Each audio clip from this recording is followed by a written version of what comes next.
Ashama barnoota keenya kutaa kabiraadhaan walitti deebinee jirra jechuudha. Guyyaa har'aa kan walii wajjin ilaaluudhaaf jirru effektii kontiroolii fi akkamittiin kiifireemii hiinaa kan jedhu walii wajjin ilaalla gabaabsinee waan jalqabdootaaf ta'u jechuudha. Ani viidiyoo kana isinitti agarsiisuuf na fayyadu impoortii godhadheen jira. Isinis akka impoortii gootanii wajjin jalqabdan isin gaafadha. Ani wiindoon kiyya kan irra jiru editingirra dhufuudhaaf wiindoo dhuftanii workspeesii keessan jechuudha. Editingii yoo godhattan kan kiyyaa wajjin wal fakkaata jechuudha. Egaan viidiyoo filattan sana irratti gaafa isin kiliik gootanii effektii kontirooliin irra keessaan gama harka bitaatiin jira jechuudha. Yookaan immoo soorsi mooniitarii jira jechuudha. Soorsi mooniitarii yookaan soorsi paanel jennee isa guyyaa introdakshinii irratti ilaalle sana keessatti kan nuti effektii kontiroolii argannu. Ani gaafa viidiyoo kiyya irratti kiliik godhu akkuma isin argaa jirtan wantoota kana hundadha kan inni fide. Targaan keessaa yoo akkatti fide mallattoo ishee kana ilaala. Mallattoon kun akkasitti cufamtee dhufuu dandeessa. Isheen kan keessanii isin mallattootti kana kiliik gochuudhaan akkasittiin banuu dandeessu jechuudha. Mooshinii jala warra jiran, oppaasitii jala warreen jiran akkasumas immoo taayim riimaappingii jala warreen jiran akkasittiin banuu dandeessu.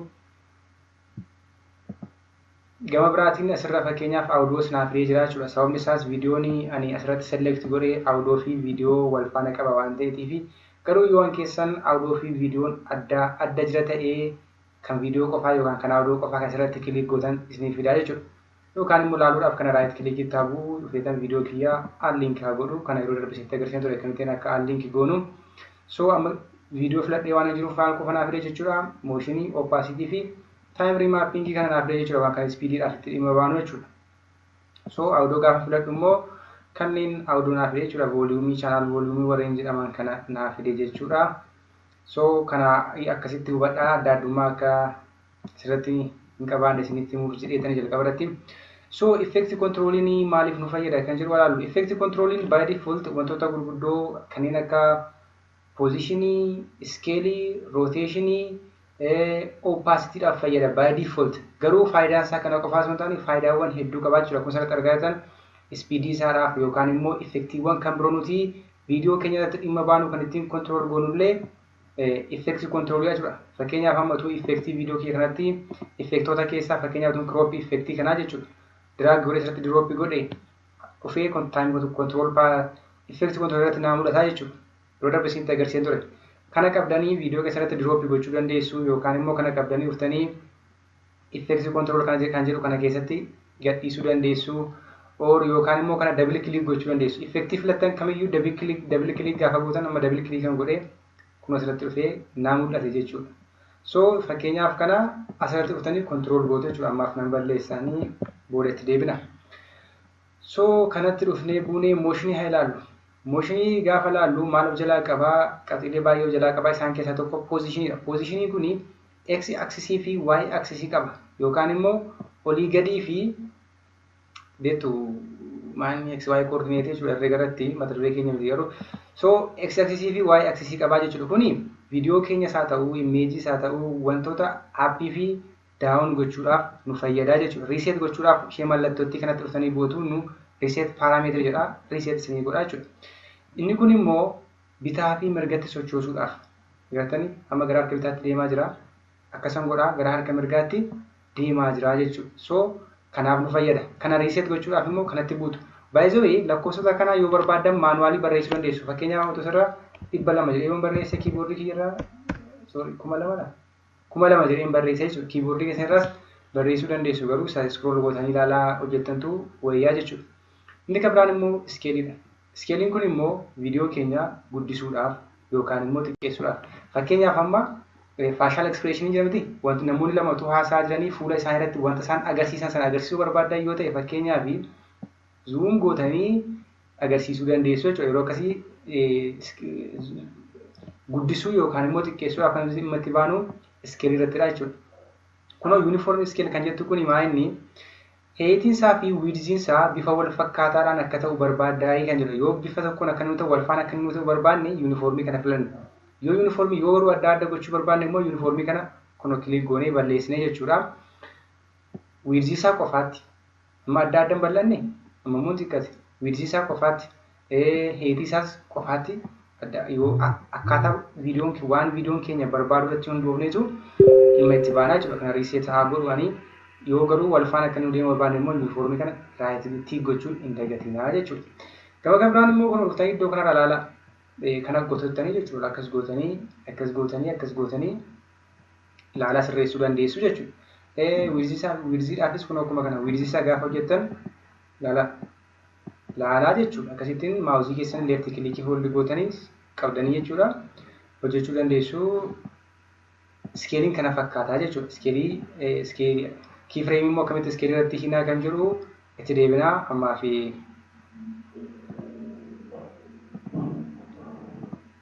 isheen kun immoo taasisee kan jiru rooteeshiniidha. Mallattootti kanatti bu'uu hin dagatinaa yookaan immoo karsarii kiyya ilaalaadha gaafa isin viidiyoo keessan hojjettanii. Inni kun immoo rooteet gochuudhaaf jechuudha. Viidiyoo keenya digirii barbaanne digirii 360, digirii 45, 90 or fedhii keessa irratti hundooftanii akka barbaadanitti sochoosuu jechuudha. Fakkeenyaaf amma tokko baay'isuu 82 tuqaa saamtiin jechaan jiru. Kuni raawundii isaadha keenya jalqaba irra jirtu jechuudha. Isheen baay'isuu fuuldura jirtu kun raawundii yookaan immoo marsaa meeqaa akka nuti gochaa jiru nutti agarsiisa jechuudha. Marsaa lammaffaa, marsaa sadaffaa, marsaa arfaffaa. So kuni rooteet gochuudhaaf nu fayyada jechuudha. Rooteeshiniin kanaaf nu fayyada. Inni kun immoo anchor pointiidha. Anchor pointiin akka referaansii pointiiti jechuudha. Fakkeenyaaf yoo zoom goones yoo maal bira rooteet goones ankarii keenya wiirtuun isaa jechuudha. Wiirtuun yookaan immoo referansiin wanta sanaa ankar pointii kanaa jechuudha. Fakkeenyaaf kana mee riiseet haa godhu rooteeshinii isaa riiseet haa godhu ankar pointii kiyyaa fuula isa mallattoo odaa uffatee jiru kanarra haa kaa'u. Achii booddee iskeelii isaa haa guddisu. Garamitti zoom ta'aa deema. Gara fuula isaatti zoom ta'aa deemaa jira jechuudha. Maaliif ankar pointii kiyya kana iddoo kanaan kaa'e referaansii pointii kiyya iddoo kanaa jechuudha. So referaansii pointii akkas gootanii iskeelaap gochuu dandeessu yookaan immoo iskeel daawun gochuu dandeessu jechuudha. Referaansii pointiin kanaafidha kan isheen nu fayyaddu jechuudha. By default garuu referaansii pointii yoomiyyuu isa jira seentariirradha kan inni jiru jechuudha. Seentariirradha kan inni isinii kaa'u fakkeenyaaf kanatuun riiseet godheetii seentariirradha kan inni fidee kaa'u jechuudha. So anti-flicker filteriin kun warra ijjiidhaafidha. Isa kan advanced irratti itti dhufnaa jechuudha. Advanced irra gaafa geenyu itti dhufnaa. Inni kan biraan opacityidha. Opacity viidiyoo keenyaa increase gochuudhaaf, decrease hir'isuudhaaf yookaan immoo opacity viidiyoo keenyaa itti dabaluudhaaf keenyaaf isaan jira. Itti dabalaa jira. Kanaaf nu fayyada jechuudha. Riiseet gochuudhaaf kanatti buuna. Warreen asirratti argaa jirtan kun immoo maaliif nu fayyadu? Maaskii gochuudhaaf nu fayyadu. Kuni free draw'dha. Peentuuliidha yookaan immoo asirratti arganitti kanaan dura peentuulii isinitti agarsiisu jechuudha. Yeroo sana faayidaawwan baay'ee qaba. Peentuuliin har'aaf garuu random sheeppii kaasuuf nu fayyada yookaan immoo boca barbaanne kaasuuf nu fayyada. Isin bira darbee kunoo har'a fakkeenyaaf maaliif nu fayyada gaadha kan ilaalaa jirru immoo maaskii gochuudhaaf. Fakkeenyaaf mee qubasaa kana quba gurbaa kanaa maaskaa godhu. So agartanii gaafanii maaskii godhu maal dhufe propertiin maaskii sanaa naa dhufe jechuudha. Fakkeenyaaf kuni fiizarii isaa akkas gochuu hin danda'a, guddisuu xiqqeessuu hin danda'a, opacity isaa opacity viidiyoo sanaa xiqqeessuu guddisuu hin danda'a, invert gochuu hin danda'a. So propertiin isaa kun naa dhufe jechuudha. Kan biraan immoo kun immoo rectangleidhaan kaas hin dandeenya. Kunoo al tokkotti maaskii 2-3 gochuu hin dandeenya jechuudha. Kunis boca sarkiliidhaan maaskii gochuudhaaf nu fayyadde jechuudha. Isaan kun maaskiidha jechuudha. Kanaaf dhimma itti baana. Propertii mataa isaanii qabu. Maaskii qofaatti koorsii tiitoriyaalii tokko isin hojjedheera waan ta'eef achirratti bal'inaan laalla maaskii maaliif itti fayyadamnaa kan jedhu. So opacitiin kana fakkaatti jechuudha. Asirratti blend mode kan jedhu jira. Blend mode maayini jechuu dandeessita. Irra jireessaan ijoolleen Photoshop hojjetan blend modeetti baay'inaan dhimma baatu. Blend mode maal akka ta'e asirratti sirriitti beektu jechuudha. Garuu Premiere Pro irratti maal fakkaata kan jedhu xiqqoo isinitti agarsiisee darba. Fakkeenyaaf viidiyoon kun walirra viidiyoo lamatu sirraan qaba. Viidiyoo kanarratti fakkeenyaaf blend mode dhufeetan ilaala. Kalorii adda addaa gaafa fudhadhu akkamitti akkanni naa fidu. Overlay gaafa fudhadhu immoo maal akkani ta'u. Fakkeenyaaf viiviin laayitii warreen imeejirii tachii hojjetan beektu Photoshop irratti jechuudha maal akka inni fakkaatu argitanii. So wantoota kanaaf dhimma itti baana faayidaawwan baay'ee qaba garuu ammaaf sakkaa kanatti yoo hubattan baay'ee gaariidha. Inni itti aanee jiru time remappiidha. Kun immoo speedii viidiyoo keenyaa dabaluudhaaf yookaan immoo hir'isuudhaaf jechuudha. Kanaan dura tuulsii paanelii gaafa barannu yaadatti yoo ta'e reeti istareechii yookaan immoo shoortii katiin ishee aarrii kan ta'e kun iddoo kanaa dhuftee kan argattan speedii viidiyoo keenyaa hir'isuudhaaf nu fayyaddi jedheen ture. Gaafa sana maal isiniin jedhe karaa nuti ittiin speedii viidiyoo tokko hir'isnu yookaan daballu karaa kana qofaa miti karaalee biroon jiru walii wajjin laallaa jedheen ture. Karaa sana keessaa tokko kanaa jechuudha. Fakkeenyaaf speedii viidiyoo kanaa hir'isuudhaaf speedii viidiyoo keenyaa hir'isuudhaaf jechuudha kanatti dhimma baanaa jechuudha.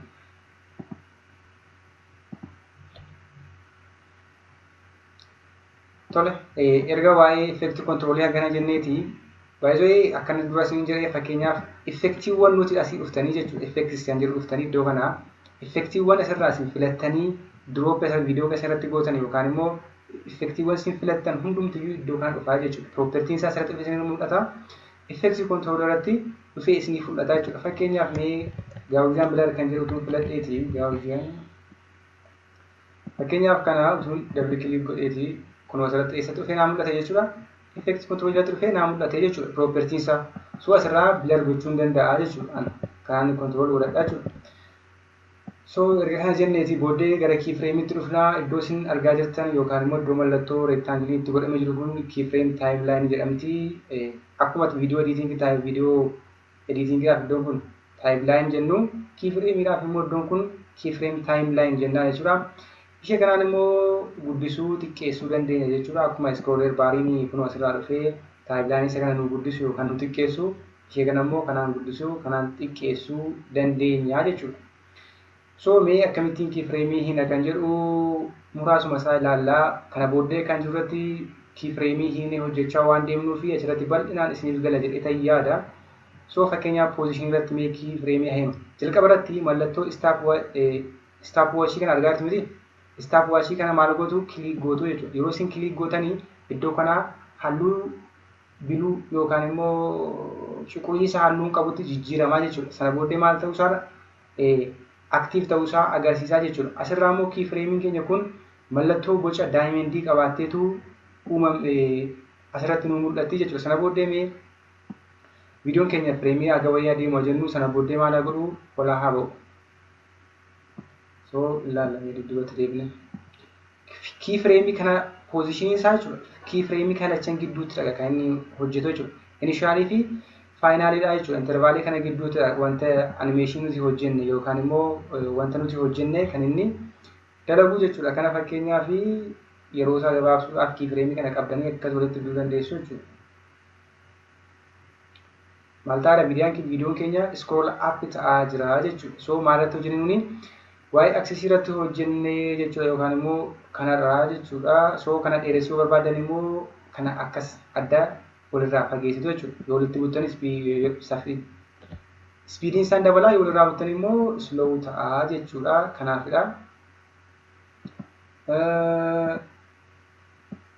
Gama biraatiin immoo mee reset haa godhu kana.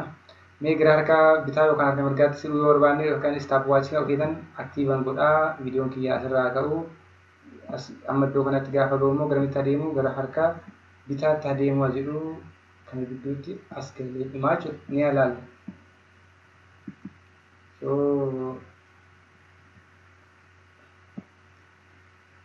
yeroo keenya qusachuudhaaf walii kan buute'anii akkuma isinitti agarsiisuudhaaf waan ta'eef obsinee teenyee eeguudha. So maal ta'aa jira jechuudha viidiyoon kiyya gara harka bitaatti deemaa jira jechuudha. Yeroo kiifireemii kana ga'u maal ta'a dhumaa jechuudha. Yookaan immoo gara harka bitaatti galee dhumaa jechuudha. Baay'ee akkasitti fayyadamtaniillee animeeshiniiwwan garaa garaa hojjechuu dandeessu jechuudha. Animeeshinii mataa keessanii jechuudha. Istaayilii barbaadanii animeeshinii mataa keessanii hojjechuu dandeessu jechuudha. Mee iskeelii irrattis akkuma kanaa kiifireemiin isinii galaa jira jechuudha. Kiifireemii akkamittiin kan jedhu. Baay'ee akkamittiin dhaadhaa baasnaa kan jedhu immoo gaaffiidha. Mirgi wabii eegamuu hin danda'u. Mirgi wabii eegamuu hin danda'u jechuu dandeessudha. So mee iskeelii irratti fakkeenyaaf iskeelii asaa goonullaa nishaalii isaa si booddee dhibbadha miti gaafa iddoo kana ga'uu maal ta'u fakkeenyaaf zeeroo haa ta'uu jira. So alaallugaa fakkeenyaaf dhibbarraa akkamitti akka inni iskeeliin isaa dhiqqachaa akka inni deemu alaallu ilaalaa. yuunifoormiidha jechuudha. Eksiinis waa'een isaas yookaan immoo heetii fi wiirziin viidiyoo keenya wal faanadha kan inni xiqqachaa deemu jechuudha. So riiferaansi amma asitti egaa iddoo akkas lasni jira anchor pointiin keenya isa jirti seenterii irra jirti jechuudha. Gara anchor pointii keenyaatti kan inni xiqqachaa deemu jechuudha. So kanammoo yeroo isaa dheeressuudhaaf kun akkasitti irraa bunnaa yeroo isaa gabaabsuuf immoo walitti bunnaa adda adda gochuudhaaf immoo akkasiin jedhe kanatti yuunifoormii jedhu kana antii gooneetu kallattii barbaadetti sochoosnaa jechuudha. So kiifireemii keenya kana balleesseetanii kana riiseetaa godhuu dhibbatti deebisu. Inni kan biraan rooteeshiniidha. Rooteeshiniifis kiifireemii hunduma isaa fuudhuu dandeenya jechuudha. Atiin kan ifa isinii ta'eera jedhee yaada. Fakkeenyaaf rooteeshiniidhaaf immoo himu. So rooteeshiniin keenya kun asirratti haa ta'u iddoo kana yeroo ga'u viidiyoon kun si'a sadii rooteetaa godhu yoo jenne fakkeenyaaf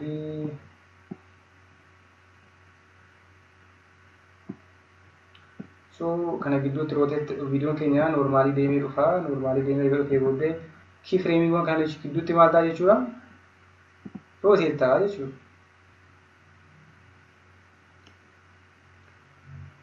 So akkasittiin kiifireemii kana kunoo akkas goone jechuudha dheeressuu dandeenya. Akkas goone immoo gabaabsuu dandeenya. Kiifireemii filanne sana immoo balleessuu barbaanne dhufnee sirraa dileet gochuu dandeenya jechuudha. Kanaan immoo riiseet goonee iddoo duraan turretti deebi'uu dandeenya jechuudha. Opaasitiidhaaf isa kusatti goonee fakkeenyaaf amma feediinii feedaawutii akka fakkaatutti jechuudha. Fakkeenyaaf amma opaasitii irratti dhufnee kun akkas goonee opaasitii keenya jalqaba irratti 0 turee jiru fakkeenyaaf 0 goona. Sana booddee fireemii muraasa boodammoo maal goona 100 goona. Harkaanis barreessuu dandeenya isin jedhedha. Kana jalqaba irratti isinitti meera waan ta'eef wanamma harkaan barreesse 100 laala maal ta'a amma feediinii hin taane baay'ee bareeda. So akkasittis hojjechuu dandeenya jechuudha. Speedii viidiyoo keenyaa akkamitti xiqqeessuu akka dandeenyu isinitti agarsiisetanii kiippii tokko qofa isinii kennee kilaasii kana goolaba jechuudha. Fakkeenyaaf amma speedii viidiyoo kanaa halaalu yeroon kana jechuudha. Yeroon kana gadi harkisu maal ta'a? Speediin isaa baay'ee dabalaa jira jechuudha. Fakkeenyaaf laala amma akka inni dheerate viidiyoon keenya. Fakkeenyaaf laala harka diriirsuu isheedhaaf qofa hammam akka taa'anii isheen fudhachaa jirtu jechuudha. Viidiyoon kun baay'ee slow ta'ee jechuudha. So viidiyoo kana immoo asaffisiisu. Kana immoo yeroo kana maal godha kana olan kaasaa jechuudha. Laala viidiyoo kiyya maal ta'a? Baay'ee magabaabbachaa jiru odoo bukkeedha. So baay'ee magabaabbachaa jira jechuudha. Meetuu pilee godheetii saffisa isaa hin agartu. Laala sekeendii muraasa gidduutti kan isheetti dubbistee maal jechaa jirtu jechuudha. So kanarras gabaabsuu hin dandeenya jechuudha. Akkasittiin ispiidii viidiyoo tokko hojjechuudhaaf nu fayyada kuni kan akka godhee. So baay'ee karaa kabiraa viidiyoo kana ispiidii isaa dabaluu yookaan immoo dhisuudhaaf raayit kilikii keessan dhuftanii jechuudha. Maawuzii keessan irra raayit kilikii tuttuu sana booddee sirraa maal jira? Speed or duration kan jedhu jiru kilik gootu jechuudha. Sana booddee fakkeenyaaf 100 irra jiranitti mee 500 godhu. Inter amma kan saffisa isaa ilaala amma kan saffisa isaa ilaala baay'ee saffisa isaa dabalee jira jechuudha. Baay'ee deeqaa jechuun baay'ee kan saffisa isaa dabalee ilaala. Okay, amma saffisa isaa xiqqeessuu barbaade immoo dhufeetan okay, yookaan immoo saffisa isaa dheeressuufis ammas raayit kilikii dhuftanii jechuudha. Ispiid kan jedhu kanatti buutu amma immoo xiqqeessanii fakkeenyaaf 10 jedhu. Utuun 10 godhee immoo jechuudha baay'ee slow ta'a baay'ee laala. Gadgetee dubbistee ol qabuuf amma isheetti fudhataa jiru laala. Gartanii? So viidiyoo tokko akkasittiinis ispiidii isaa kontirool jedhee dudduubatti adeemsu waan duudhaananii viidiyoo tokko akkasittiinis ispiidaap yookaan immoo ispiidii isaa dabaluu yookaan immoo ispiidii isaa xiqqeessuu dandeessu jechuudha. Effektii kontirooliin kanaaf kiifireemii immoo akka nama isin jedhee akkasitti hiinaa kiifireemiin ishee boca daa'imandii qabdi. Iddoon kun immoo taayimlaayinii kiifireemii keenyaati. Kiifireemii keenya immoo moodifaayi gochuu dandeenya. Isa barnoota kanatti aansee jiruun bal'inaan waa'ee kiifireemiitti fayyadamnee dhimma ba'aa deemna waan ta'eef walii wajjin ilaalaa deemna akka introdaakshiniitidha. Kiifireemiidha barnoonniidha jechuudha. Inni ijoon isaa garuu effektii kontiroolii akkamittiin dhimma itti baanaadha kan asirratti ilaaluu barbaanne. Baay'ee tekstii irrattis poozishinii rooteeshinii waan barbaanne kana hojjechuu dandeenya jechuudha. Kiifireemii fayyadamnee. Fakkeenyaaf teekistii tokko fudhadhu asirratti barreessu teekistii kana maal jedhee barreessu Oromiyaadhaan barreessu adoon Oromiyaa kan jedhu kun yeroo baay'ee durseenaa dhufa gaafuun barreessu. So fakkeenyaaf teekistii kana argaa jirtu miti Oromiyaa kan jedhu kan asirra. So fakkeenyaaf asirra dhufeetan jechuudha. Akkamitti teekistii tokko modify goonaa kan jedhu yoo darbe dubbadheen ture. Moor garuu qofaatti immoo teekistii koorsii hojjedheera waan ta'eef asirratti walii wajjin ilaalla. Amma garuu poozishinii qofaa akkamittiin kiifireemiitiin kan jedhu qofaan si ilaalaa jechuudha. Istaap waachii kana hojjetan kiliik godha. Aktiiv naa ta'eera jechuudha yookaan boca cuquliisaa kanaaf fideeraa jechuudha. Sana booddee kiifireemii muraasa akkas akka inni deemu maal akka inni ta'u godha.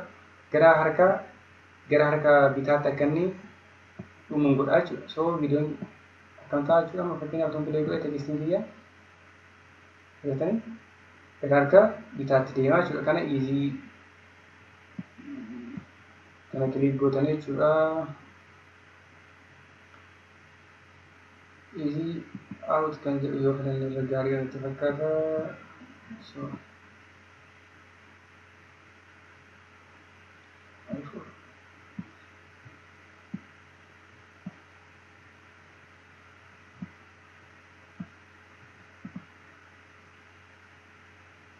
So teekistiin keenya akkam ta'e jechuudha gara harka ta'e jechuudha. Akkuma kanaa jechuudha fakkeenyaaf asii olis gochuu dandeenya, iskeelaappii gochuu dandeenya asirraa jechuudha. Warreen gubbaa kanaan dura asinitti agarsiisu hundumaa teekistii kanatti hojjechuu hin dandeenya jechuudha. Shaakaluu dandeessuu ga'aadha. So effects controlii fi kiifireemii kana fakkaatu jechuudha. Wanti isiniin galle yoo jiraate yaada keessan naan ga'a. Walii wajjin iddoon irra deebi'amu yoo jiraate iddoon ifa isiniin taa'u yoo jiraate irra deebinee walii wajjin ilaalla jechuudha. Kanaaf baroonni keenya guyyaa irraa kana fakkaata waan na hordoftaniif galatoomaa yaada gaaffii qabdan immoo naan ga'a.